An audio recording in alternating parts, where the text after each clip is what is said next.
अस्सलाम वालेकुम वरहमतुल्लाहि वबरकातुहू। आप तमाम लोगों का दिल से शुक्रिया कि आप तमाम लोगों ने मुझे वोट दिया, अपनी दुआओं से नवाजा। बहुत सारे लोग ऐसे थे जिनके सामने मजबूरी थी, मुझे वोट नहीं कर पाए, सरकार बनानी थी, फासिस्ट ताकतों को हरानी थी। लेकिन फिर भी मैं अल्लाह का शुक्र अदा करता हूँ कि अल्लाह तबारक व तआला ने मुझे जो दिया वो बहुत दिया। और मैं शुक्रिया अदा करता हूँ राष्ट्रीय उलमा काउंसिल का और उनके तमाम जिम्मेदारों का, जो अलग अलग प्रदेशों से आकर मेरे लिए यहाँ पे प्रचार किए। उन्होंने मेरी हिमायत की, मेरे लिए दिन रात एक किया, चाहे वो महाराष्ट्र से हों, आसाम से हों, उत्तर प्रदेश से हों। इन तमाम लोगों का शुक्रिया, पार्टी के तमाम जिम्मेदारों का शुक्रिया, ख़ासकर हुज़ैफ़ा भाई, तलहा भाई, मौलाना आमिर रशादी मदनी साहब का, नसीम भाई का। इन तमाम लोगों ने बड़ी मेहनत और बड़ी मशक्क़त की मेरे लिए। खैर, ये अलग बात थी कि हम बहुत ज़्यादा वोट नहीं ला पाए, लेकिन ये लहर ही कुछ ऐसी थी, मामला ही कुछ ऐसा था कि आप देखिए 4 बार के कस्बा के विधायक, मंत्री, वो चुनाव लड़ते हैं तो उनको 6000 वोट आता है। और अनिल यादव नरपतगंज के 4 बार के एमएलए, वो चुनाव लड़ते हैं तो 9000 कुछ वोट आता है। मज़कूर उस्मानी साहब को देख लीजिए, पिछली बार कांग्रेस से चुनाव लड़े थे तो 65-68 हज़ार वोट लाए थे, लेकिन अभी उनकी हालत देखिए, 4500-4600 वोट लाए हैं तकरीबन। तो हवा ही कुछ ऐसी थी, फिजा ही कुछ ऐसी थी, लोगों को सरकार बनाना था। और ओवैसी साहब जो यहाँ से चुनाव लड़े 35 सीटों पर, तो यहाँ के भी लोगों को था कि भाई हमको ओवैसी साहब को जिताना है। खैर 5 एमएलए उन्होंने भी चुना, लेकिन जो लोग लड़ाई लड़ रहे थे सरकार बनाने की लड़ाई, कि मुझे महागठबंधन की सरकार बनानी है, नहीं बन पाई। और मैं ये कह भी रहा था कि आप सरकार बनाने की लड़ाई मत लड़िए, आप आवाज़ बनाने की लड़ाई लड़िए। हालांकि अगर हम जैसे लोग भी जीतते तो जाके महागठबंधन में ही शामिल होते, दूसरी पार्टियों में नहीं जाते। खैर, अल्लाह जो भी करते हैं बेहतर करते हैं। और एक चीज़ ये कहना चाहूँगा कि मैं जैसे पिछले 4-5 दिन पहले हमारे किशनगंज से एक एमएलए कमल हुदा साहब जीते थे, तो मुबारकबाद देने के लिए मैं उनके घर पे गया था। तो लोगों ने बहुत सारा उलट पुलट कमेंट्स किए मेरे फेसबुक आईडी पे। मैं समझाना चाहता हूँ आप तमाम लोगों को, क्या कमल हुदा साहब मुसलमान नहीं हैं? क्या वो अच्छे इंसान नहीं हैं? क्या एमआईएम में अगर कोई रहता है तभी तक वो अच्छा इंसान है? एमआईएम या उसको हटा दे या भगा दे तो उसकी गिनती, उसकी को किस गिनती में शुमार किए जाते हैं? दलालों की फहरिस्त में या दगाबाजों की फहरिस्त में? आप देखिए कितने सारे इल्ज़ाम लगे, और इस सच्चाई भी थी एमआईएम के। और कैंडिडेट्स को उठा के देखिए आप, अलग अलग विधानसभाओं की उनकी छवि को देखिए, फिर भी लोगों ने उनको वोट देके जिताया। खैर, वो जीत के मुस्तहिक थे, मुबारकबाद देता हूं मैं उनको। लेकिन कमल हुदा साहब जो एक अच्छे इंसान थे, मजलिस के पहले एमएलए थे, दूसरी बार पार्टी ने उनको टिकट दी 2020 में, वो चुनाव हार गए। पार्टी वो छोड़े नहीं, पार्टी ने उनको भगाया, हटाया, बर्खास्त किया, सिर्फ इसलिए कि पार्टी के अंदर जो चीज चल रही थी वो बोल रहे थे। जाहिर सी बात है, ओवैसी साहब से आप लोग मोहब्बत करते हैं और उनकी इज्जत उनकी आपके दिलों में है। मैं भी ओवैसी साहब का कदर इज्जत करता हूं। ओवैसी साहब अगर मुझे पहले भी बोलते कि राशिद साहब, पार्टी ने इस बार फैसला लिया कि आपको चुनाव नहीं लड़ाना है, तो मैं मुखालफत नहीं करता। लेकिन ना ओवैसी साहब कहे, ना अख्तर लिमान कहा, बस एक ही चीज ये कहते थे कि भाई आपके अलावा और है कौन? आप तन्हा दावेदार हैं, तन्हा उम्मीदवार है, आपकी मेहनत, आपकी कुर्बानी को पार्टी कैसे भूल सकती है? लेकिन आखिर वक्त में अभी सीमांचल न्याय यात्रा के नाम पर चुनाव से 1 महीना पहले 0 माइल में हमने जो भीड़ लगाई थी, वो भीड़ सीमांचल में सबसे ज्यादा कहीं लगी थी तो अररिया में लगी थी।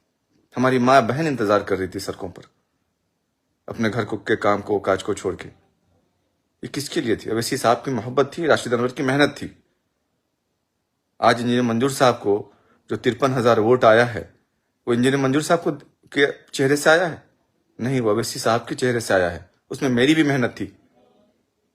लोगों ने ये कहा कि भाई हम तो बाहर से आए हैं राशिद भाई को वोट करने, अवैसी साहब को वोट करने, लेकिन उनकी टिकट कट गई, तो कोई बात नहीं है, हम अवैसी साहब को वोट देते हैं। दिया, लोगों ने दिया। खैर, यहाँ पे एक फासिस्ट ताकत जीत नहीं पाई, अल्लाह का शुक्र अदा करते हैं, और यहाँ के जीते हुए कांग्रेस के एमएलए अबीदुर रहमान साहब को मुबारकबाद देते हैं। दूसरी बात यह है कि आप ये बताइए, थोड़ा सा जहन को साफ करिए कि एक तरफ बीजेपी में जो भी लोग जाते हैं, कितने भी बड़े मवाली हो, गुंडा हो, खराब छवि के लोग हों, ये जाकर वॉशिंग मशीन में धुल जाते हैं। उसी तरीके से आप उठा के देखिए एमआईएम से 5 जीते हुए एमएलए जो है, इनकी छवि को भी देखिए आप, उसमें से 1-2 बेहतर हैं, तो ये साफ हो गए। और राशिद अनवर ने अगर कमल हुदा से मुलाकात कर ली, एक अच्छे इंसान से मुलाकात कर ली, तो राशिद अनवर गद्दार हो गया, राशिद अनवर बागी हो गया। राशिद अनवर के खिलाफ आप लोग उल्टा पुल्टा पोस्ट लिख रहे हैं कमेंट्स में आके। बोलने के लिए मैं बहुत कुछ बोल सकता हूं, लेकिन मेरी तहजीब, मेरी परवरिश ऐसी नहीं है कि मैं कुछ अशब्द भाषा का प्रयोग करूं।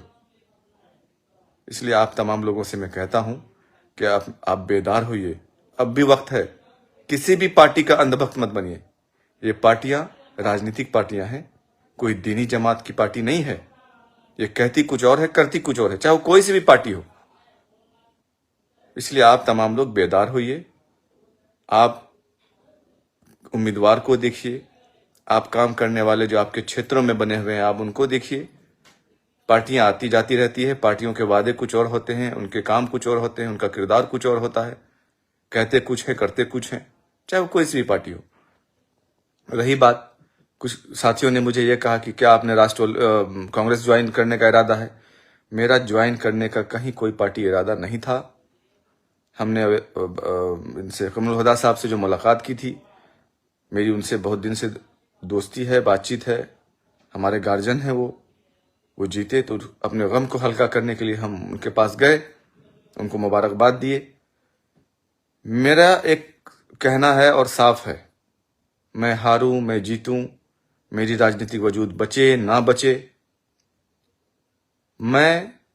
मुझे जिसने सहारा दिया, जिसने मुझे साथ दिया, मैं उसका साथ पूरी जिंदगी देता हूं। हम 11 साल पहले एमआईएम को ज्वाइन किए थे। 2 साल के बाद मौलाना अब्दुल्ला सालिम कमर चतुर्वेदी साहब को हम ही ने पार्टी में जोड़ा था। हम दोनों मिलकर बहुत मेहनत किए थे, और उस वक्त जिस वक्त हम लोग पार्टी ज्वाइन किए थे, उस वक्त हम लोगों को बैठने के लिए कुर्सियां नहीं दी जाती थी, गालियां देके भगा दी जाती थी। लेकिन उस दिन को भी हमने देखा, और जब मेहनत करके हम लोगों ने यहाँ पे एक वजूद कायम की, जब हम चुनाव जीतने के नतीजे पर आए, तो पार्टी ने मेरे साथ गद्दारी की। देखिए, आप कुछ भी हैं, आप तमाम लोगों से मैं कहता हूं, हक को हक कहिए, सच को सच कहिए, झूठ को झूठ कहिए। जो गलत है वो गलत है, जो सही है वो सही है। ये अपने अंदर पैदा कीजिए, गलत को गलत कहने की सलाहियत अपने अंदर पैदा कीजिए, अच्छे को अच्छा कहने की सलाहियत पैदा कीजिए, अंधभक्त मत बनिए। सारी पार्टियां हैं, सारी राजनीतिक पार्टियां हैं, अपने अपने मुफाद परस्ती के लिए आती हैं। रही बात, आरयूसी ने मेरा साथ दिया, मेरे लिए प्रचार की, मैं चुनाव नहीं जीत पाया, बहुत ज्यादा वोट भी नहीं ला पाया, ये अलग बात है। लेकिन मुझे जिस पार्टी ने मेरा साथ दिया, मैं उसके साथ रहूंगा, तब तक रहूंगा जब तक पार्टी को लगेगा कि नहीं राशिद अनवर की जरूरत है, तो राशिद अनवर हमेशा उसके साथ रहेगा। राशिद अनवर के खून में गद्दारी नहीं है, वफादारी है। और यही वफादारी का सिला आज मुझे मिला कि जब फल खाने की बारी आई, तो मेरे हक को किसी और के हाथ दे दिया गया। खैर, आप तमाम आवाम से मेरे लिए दुआओं की गुजारिश है, आप लोग मेरे लिए दुआ करिए। मैं कल भी आपके बीच खड़ा था, आज भी खड़ा हूं, हमेशा खड़ा रहूंगा। मैं अररिया के लोगों के लिए हर जरूरत पर खड़ा हूं। चुनाव हारना जीतना अलग चीज है। लोगों ने तो कह दिया कि भाई मैं रहूंगा, लेकिन वो कितना रहेंगे वो वक्त बताएगा, इलाके में लोग बताएंगे, लेकिन राशिद अनवर 11 सालों से खड़ा था, है और रहेगा। ये राशिद अनवर का काम बता रहा है, राशिद अनवर के वक्त बता रहे हैं। इसीलिए मैं बहुत ज़्यादा बात नहीं करूँगा, बहुत बड़े वादे नहीं करूँगा। मेरी सलाहियत जहाँ तक रहेगी वहाँ तक मैं आप लोगों की मदद और खिदमत करता रहूँगा जब तक मेरी जिंदगी रहेगी। शुक्रिया।